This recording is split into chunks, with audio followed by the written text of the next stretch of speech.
আসসালামু আলাইকুম, শুভ সকাল। লিও। তো আমার দেখতেই পাচ্ছেন সামনে অ্যালোভেরার গাছ, আর এখানে কিন্তু প্রচুর পরিমাণে অ্যালোভেরা ধরেছে, বলা চলে অ্যালোভেরার স্বর্গরাজ্য। আর আলহামদুলিল্লাহ এখানে কিন্তু আসলে অনেক অনেক অনেকগুলো ধরেছে। আর এটার উপকারিতা হচ্ছে যে অনেক অ্যালোভেরা আমরা জানি যে উপকারিতা আসলে বলে শেষ করা যাবে না। আর আলহামদুলিল্লাহ ছাদেও কিন্তু মাশাআল্লাহ অনেক অনেক এখানে আসলে অনেক ডাল, যতই কাটা হয় না কেন তত আরও দ্রুত এই ডালগুলা বাড়ে। শুধু এক জায়গায় না, আমরা কয়েকটা জায়গায় লাগিয়ে দিয়েছি, সবগুলা জায়গাতেই কিন্তু এরকমভাবেই অ্যালোভেরা ধরে আছে আর কি। এই তো এই পাশেও রয়েছে অ্যালোভেরা, একটা রয়েছে আমার হাতের বাম সাইডে।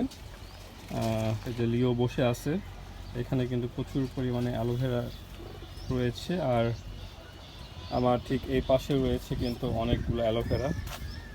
আর গাছটা দেখতে কিন্তু অসাধারণ লাগে, আমার কাছে অনেক সুন্দর লাগে।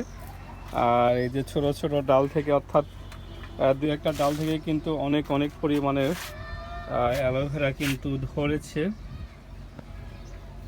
আর এই পাতা কাটা, মানে যখন পাতাটা বড় হয়ে যায় এটার ডাল কেটে নিলে এই পাশ থেকে কিন্তু, এই যে নিচ থেকে কিন্তু অনেকগুলো আবার ডাল বের হয়েছে। এই তো, আর এই তো দেখতে পাচ্ছেন অ্যালোভেরা।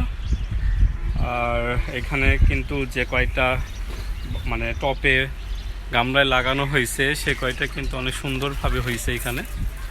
আর অনেকভাবে কিন্তু এটা স্প্রেড হয়েছে। আর অন্য পাশে যেখানে দেখালাম ওইখানে তো আলহামদুলিল্লাহ অনেক আগে থেকে ওইখানে ক্যারেটে লাগানো আছে, দুইটা ক্যারেটে একদম ক্যারেট ভর্তি অ্যালোভেরার গাছ। তো যাদের এরকম সুযোগ আছে অবশ্যই লাগাবেন।